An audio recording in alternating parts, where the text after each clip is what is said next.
Welcome everyone to another episode of In Conversation with Evolving HR. And this week I am joined by Pete Colby from Pragmatism UK. Hello, Pete. Welcome.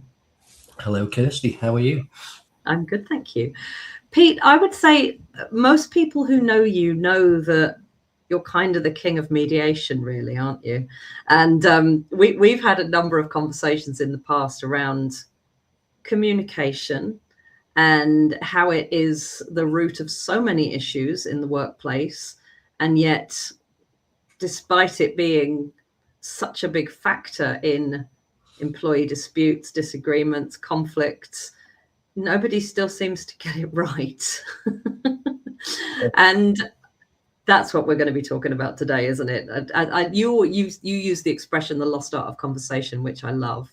But yeah, why is it you think that we still aren't getting this right in so many situations and organizations? I think it's funny, actually, because I was in an event with ACAS and CIPD and things. I think it was late last year, and they showed loads of statistics and various things, and they came up with some really radical ideas, like managers need to have better conversations. And I put my hand up and said, I remember 30 years ago going to a similar meeting, and okay, the stats might be slightly different, but the issues are exactly the same. And you know, I think they thought that there'd been some university done some studies for several years and come up with this: leaders need to have better conversations. And you're like, wow, that's amazing. and you know, the world's changing, as we all know, and AI and technology and things, which just makes the challenge even more. But the fundamental issues, it's 30 years this year since I've been you say I'm the king of mediation. I'm just an old sod that's done it for a long time. It's 30 years this year since I trained, and 40 years this year since I left school and started work. And the root cause of it is the same. We don't have conversations. And of course, as legislation tightens up and people get more and more scared of legislation, and we've got more technology and more ability to email and text and WhatsApp and AI and all that stuff, we just get further and further away from conversations. And as a mediator, it'll never change, because the root cause will always be there was a lack of confidence to nip the issue in the bud in the first place. And that's because we don't have conversations, and it's just getting worse, and it's going to get more challenging as legislation tightens even further and AI gets used more and more. So the issues are just the same. That's why I call it the lost art of conversation. And you're absolutely right. So I started work in HR in 1998. I started working in 1995. So, 30 odd years. And you're absolutely right. It is the same issues now as it was then. But the thing that blows my mind is, okay, I hear you on the AI and the whole remote working thing, and we're not sitting down and talking to people face to face as easily and as often as we used to. But we didn't address this when we did. Like the first 20 years of my working life didn't have all this technology, was pre-COVID, didn't have all the remote working, but we still didn't do it. And I think, I don't know, I wonder if the technology advances and the changes in working style are just giving us another excuse not to address it. Absolutely. I was responding to a post recently about AI and almost blaming AI for all these grievances that we're getting.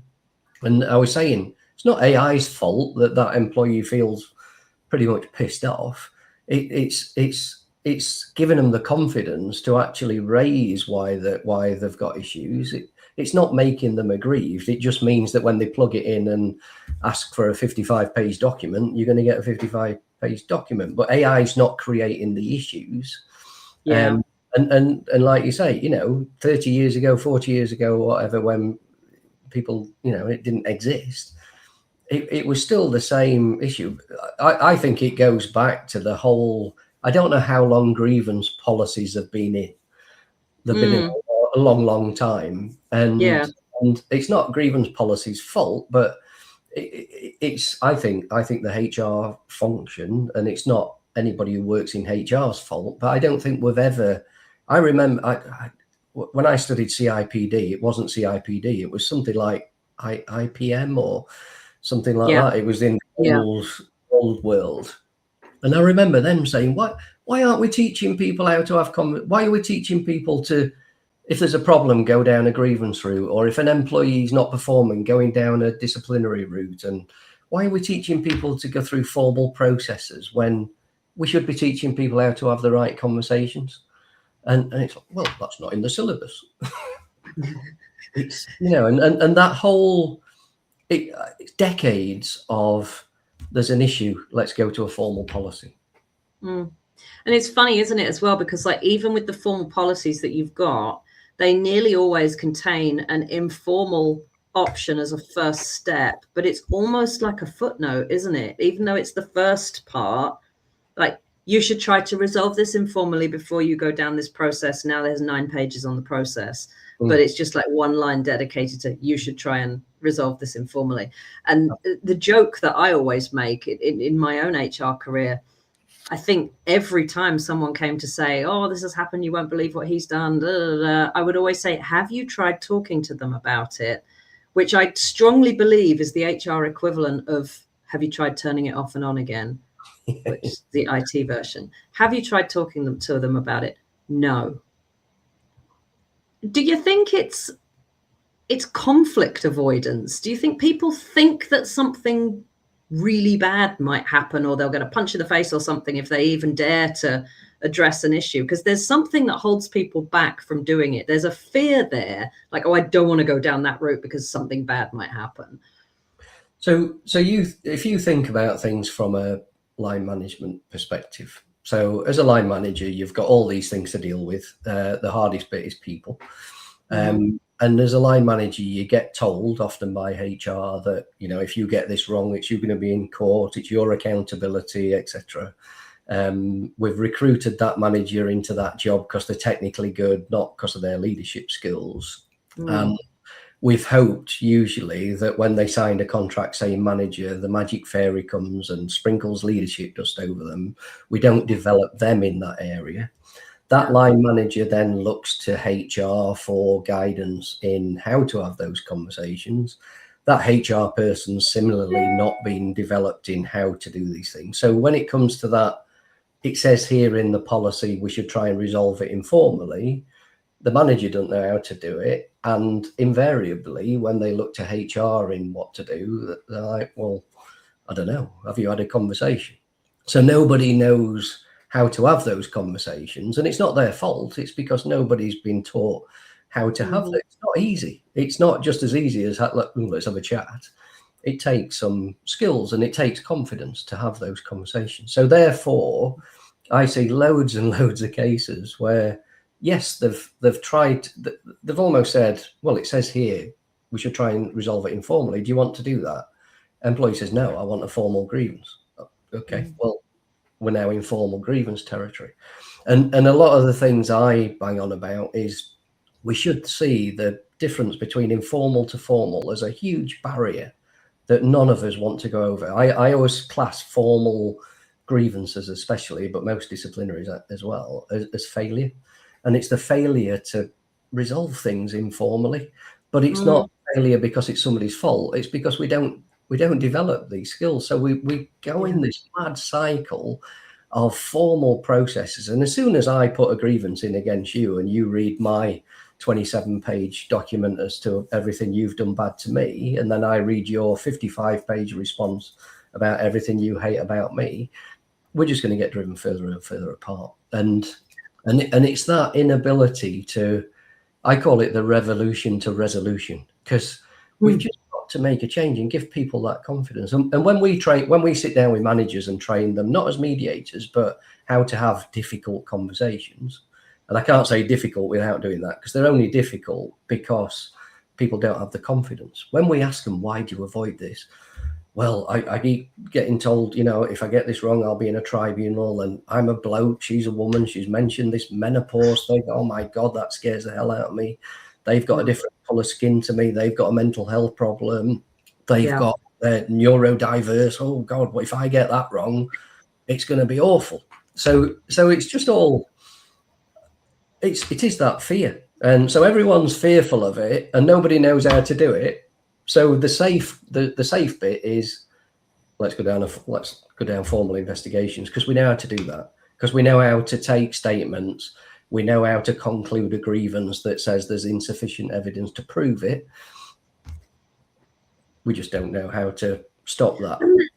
And then what invariably happens, like you go down the grievance route, which I'm not a fan of, and I know you're not a fan of. It doesn't actually really ever resolve anything, because even, you know, if you don't uphold the person's grievance, they've got to carry on working with the person that they've made all these complaints about, and the person has done their 55-page rebuttal, as it were. Now they've got to carry on working with each other, knowing all of that and knowing what the other person thinks. So I think that's one of my big frustrations with grievances, is it's quite often you just get a yes, we believe you, no, we don't believe you, but there's no resolution to it. No. It's just like, I've made a grievance, yeah, we don't think that's a thing, as you were. And that you know, that you ended up creating an even more toxic situation between the individuals involved. It's awful.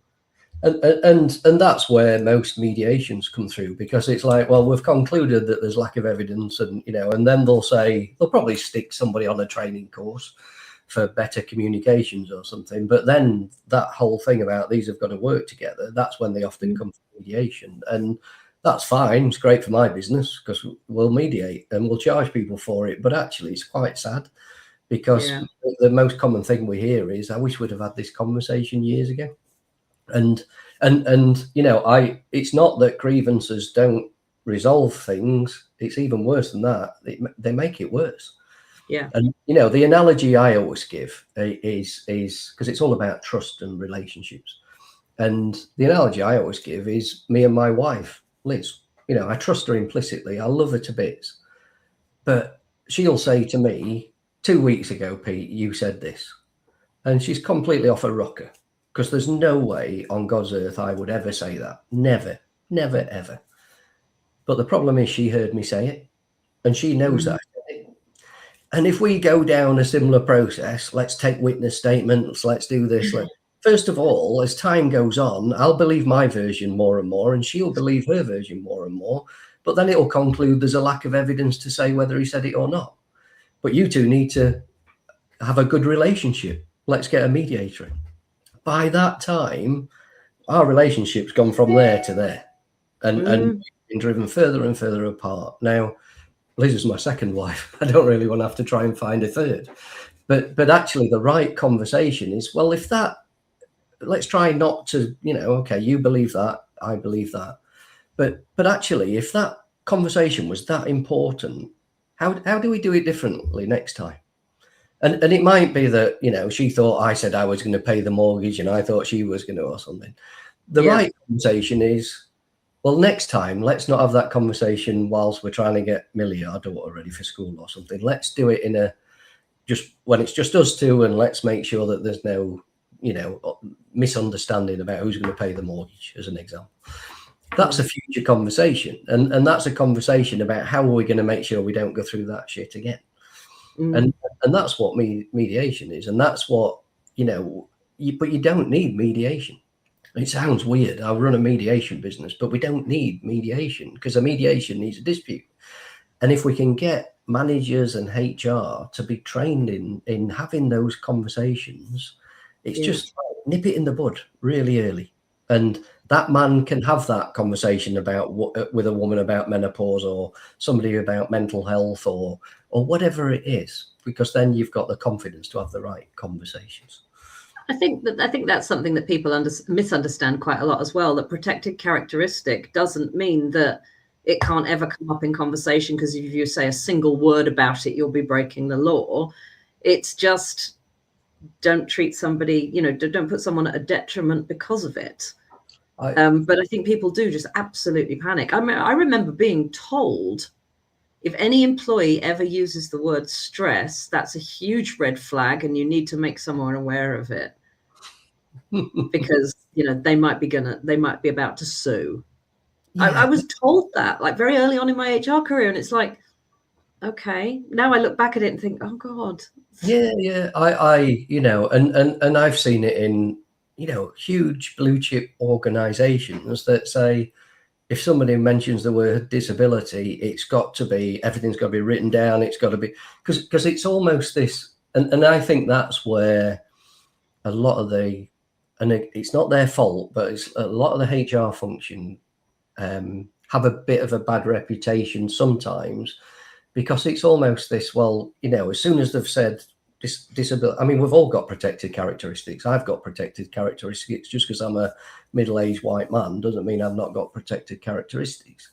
But as soon as somebody says stress or disability or whatever, we go down this, what I call a path of perceived fairness, because we need to document that. We need to make sure, because if we're ever in court or we're ever challenged, we need to show, or at least give the perception that we did things fairly. I mean, performance improvement plans are a classic. You know, it's, people aren't daft. They know that a formal performance improvement plan means that we need to show that we give the perception that we've done things fairly when we sack them.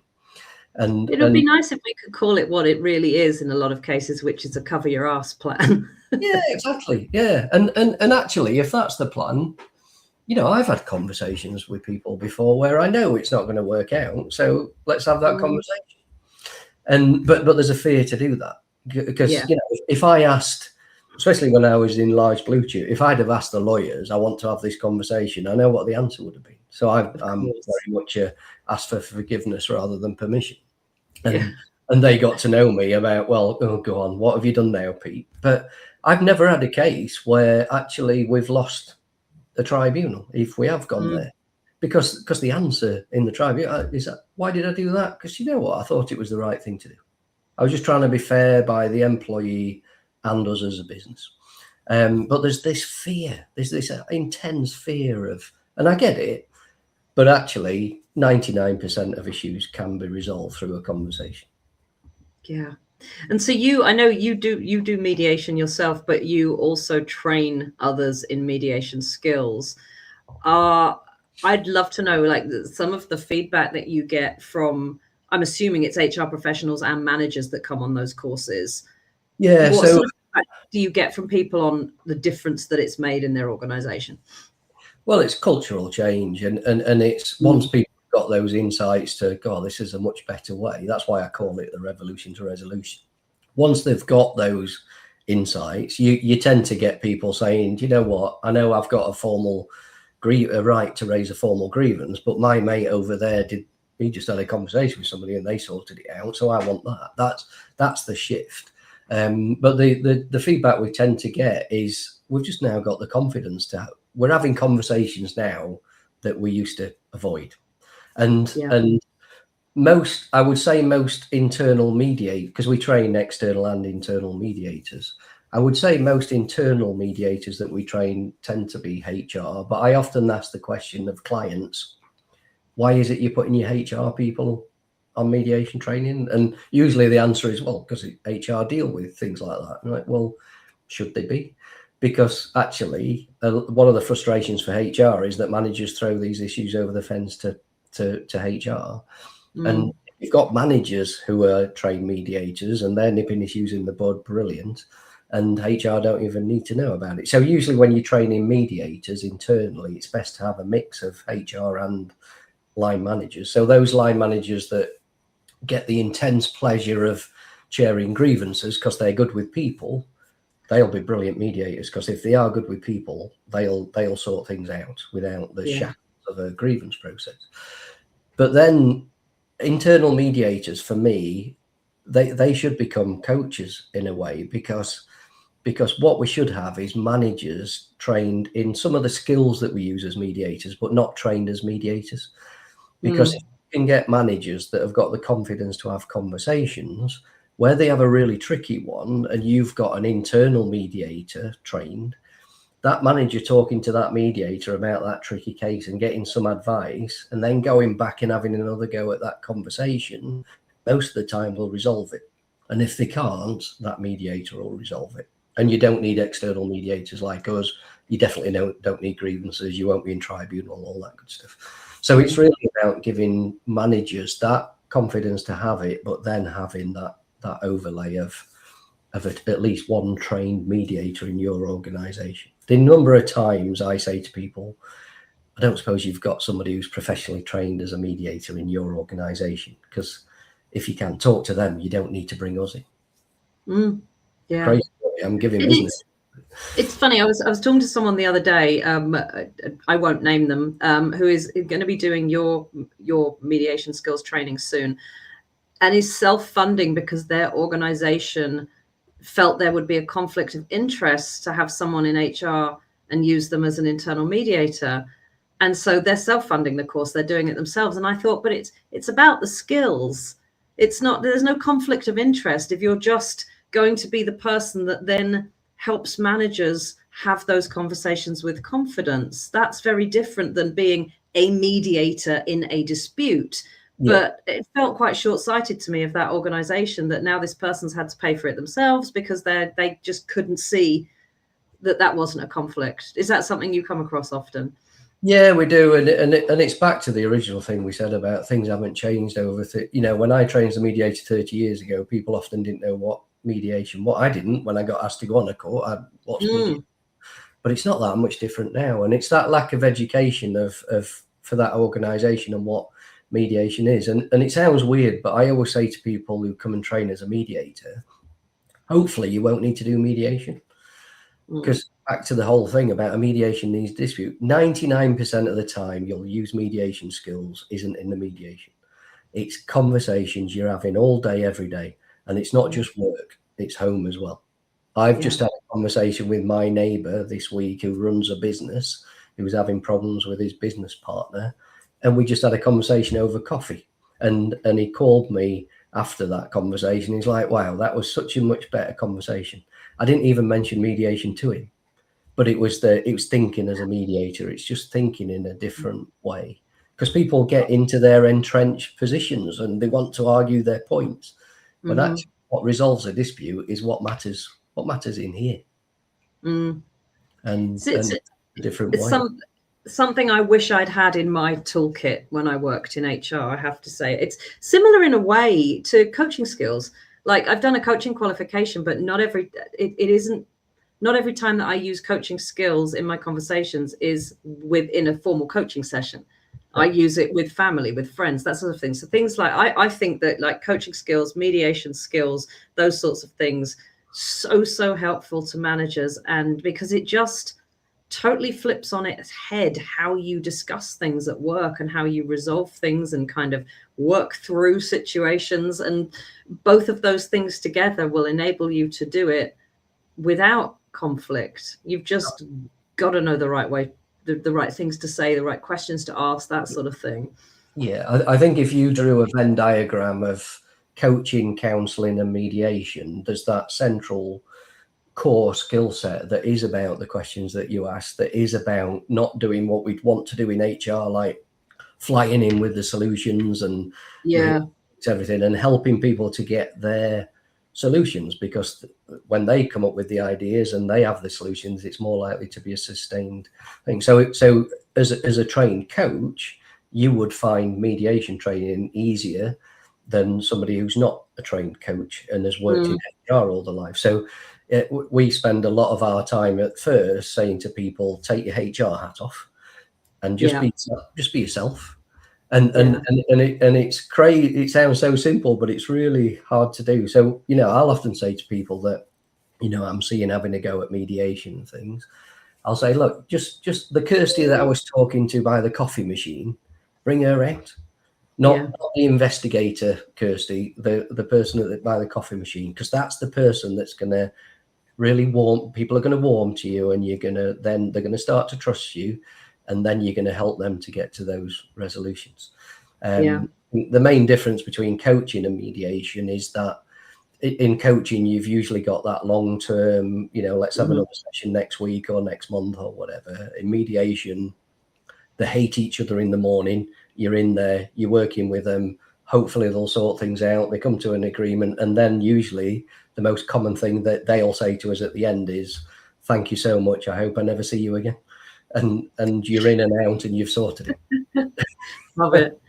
It's funny, really. I'm just sort of reflecting a bit while you're speaking there about how so much of what makes us work effectively with each other is just about simple human interaction. And yet we have put so many parameters and processes and steps in place that aren't the way that humans interact naturally. It's not really surprising that we've ended up in a bit of a pickle in terms of being able, because the two don't really mix. Like the idea of having like a 24 stage capability process, that's not how humans interact with each other. And I think because we said at the start, it's been decades. It's almost like we've forgotten how humans can and should interact with each other. It's such a shame, isn't it? But it's like you say, it's something that's been going on for so long. Yeah. And that's why I call it the lost art of conversation, because I don't know how many thousand years it is that we've been able to communicate with each other, but we're just getting worse and worse and worse. And it's all these policies, laws, and when it comes to legislation, you know, obviously we need to be cognizant of legislation, but I don't know if you've ever heard me talking about limbo dancing and pole vaulting. It's not things I participate in. No, but I would like to. Well, I'm saying, if you think about a bar, that is, if the law is the bar that you're either limbo dancing under or pole vaulting over, that's just the minimum standard. Laws, if you adhere to the law in employment world, it's not world class. It's it's like bare minimum. Yeah. So when I'm talking about limbo dancing and pole vaulting, what I'm saying is there's organisations that will limbo dance under it and just try and get right under that bar. But if you pole vault over it, you don't need to worry about what the law says, because if you're operating way above the law's not an issue. When I worked at Rolls-Royce, we didn't really have to worry about minimum wage legislation very much, because people are paid. But it's not all about money. The classic is, you know, when we talk about protected characteristics and disability and, you know, and things, this whole thing about reasonable adjustment. I've had big clients who you can tell are like, I need to determine whether they're classed as disabled under the Equality Act, because if they are, we'll have to look at reasonable adjustments. And I've always taken the view of, I'm not really that bothered whether they're classed as disabled under the Equality Act, but what I am bothered about is they're a human and they're asking for some help.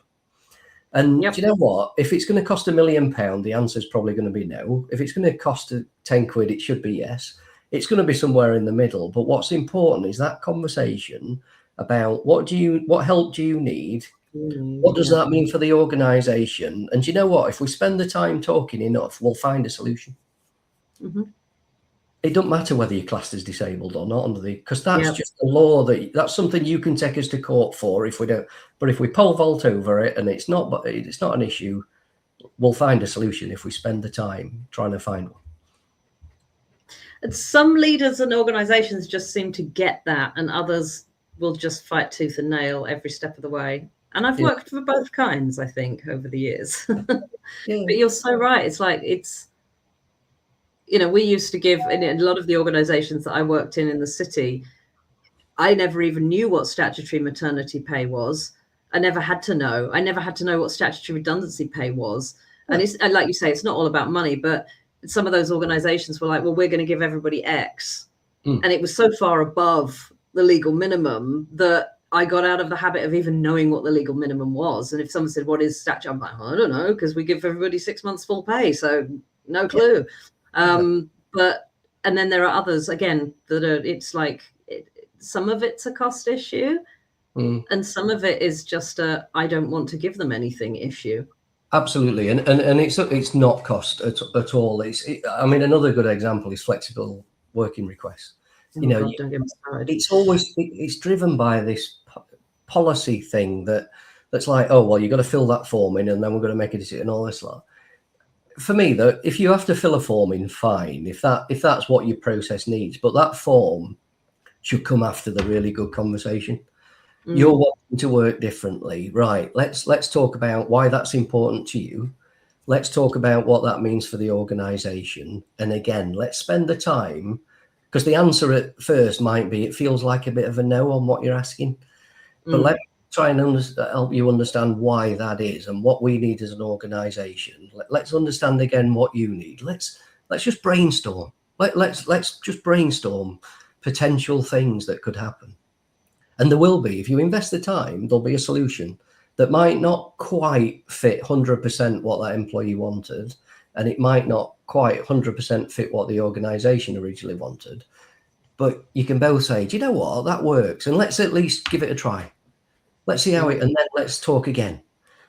That's a flexible working request. But again, it's right, you need to put that form in, and then we need to officially say no. Not good.